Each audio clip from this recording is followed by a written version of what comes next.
Donc je suis à quelques mètres du bâtiment en question, l'ancien bâtiment de la CGR qui est en fait en train d'être démoli. C'est un vaste chantier. Eh bien cet après-midi, la société en charge de sa démolition a rencontré un gros souci.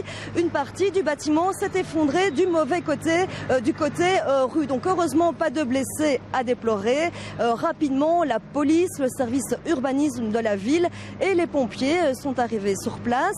À mes côtés, le responsable des pompiers qui a un petit peu géré l'opération, Monsieur De Skuyter. Alors les dégâts sont surtout matériels. Ben, en fait, il n'y a pas vraiment de dégâts puisque c'est un bâtiment qui est en démolition. Mais la démolition ne s'est pas passée comme prévu et il y a toute une grosse partie qui s'est effondrée, comme vous l'avez dit, du mauvais côté, qui a heurté la façade de l'autre côté de la rue, causant d'assez graves dégâts dans le bâtiment d'en face. Donc heureusement, ce bâtiment n'était pas habité, il était également en travaux. Donc aussi, il n'y a pas de victimes à déplorer. Quand nous sommes arrivés, la première chose que nous avons fait, c'est évacuer tous les bâtiments qui étaient tout près, qui sont des bureaux. Il y avait pas mal de monde à évacuer. On a fermé tout à fait la rue d'Argent, qui est ici derrière nous.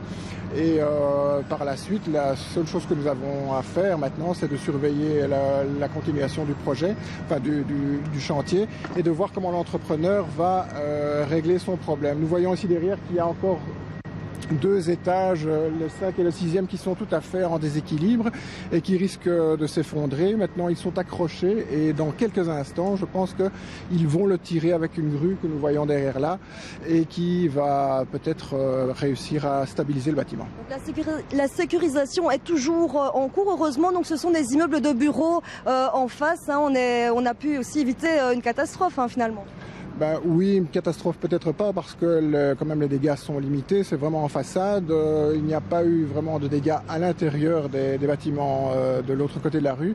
Mais bon, c'est vrai que si ça avait mal tourné, et encore par la suite, si ça avait mal tourné, je pense qu'on aurait pu avoir des victimes.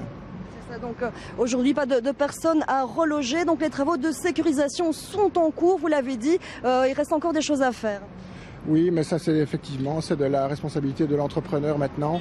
On va voir si l'opération qui est entreprise maintenant va apporter ses fruits et si à ce moment-là c'est bon, eh bien notre mission va s'arrêter là. D'accord, merci beaucoup. Donc il se peut que la société en charge de la démolition doive encore passer ici une bonne partie de la soirée, voire de la nuit.